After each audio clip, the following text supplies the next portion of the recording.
ఎవరికి ఎంతో వారికంత మా సంగతి వదిలేరు ఫస్ట్ మీ ఓసీలకు 15% తీసుకోరు కథం మీ ఓసీలకు 15% తీసుకోరు ప్రతి మంది మా బీసీ మా ఎస్సీ మా మైనార్టీ మా ఏది ఎస్టీలు మేమందరం చూసుకుంటాం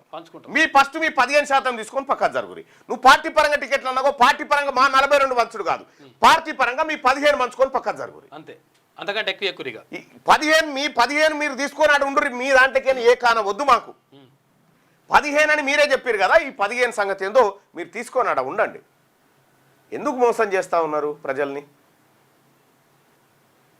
నాకు మీ అడుగులు కనిపిస్తలేవా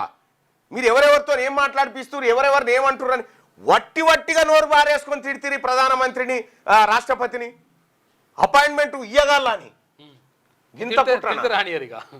ఇంత కుట్రనా దీనికి రాష్ట్ర ముఖ్యమంత్రి గారు రేవంత్ రెడ్డి గారు తెలంగాణ రాష్ట్రంలో ఉన్నటువంటి 2.5 కోట్ల మంది బీసీలకు క్షమాపణ చెప్పు ఎస్ నేను తప్పుడు స్టేట్మెంట్లు చేసినా నేను 42% రిజర్వేషన్ ఇస్తాన్నాకనే ఎన్నికలకు వస్తా అని చెప్పినా నువ్వు ఇది లేకుండా ఎన్నికలకు వద్దామనుకుంటున్నా అని చెప్పి ఒకసారి ప్రెస్ మీట్ పెట్టి చెప్పు జనాన్ని పిలుచుకొని చెప్పు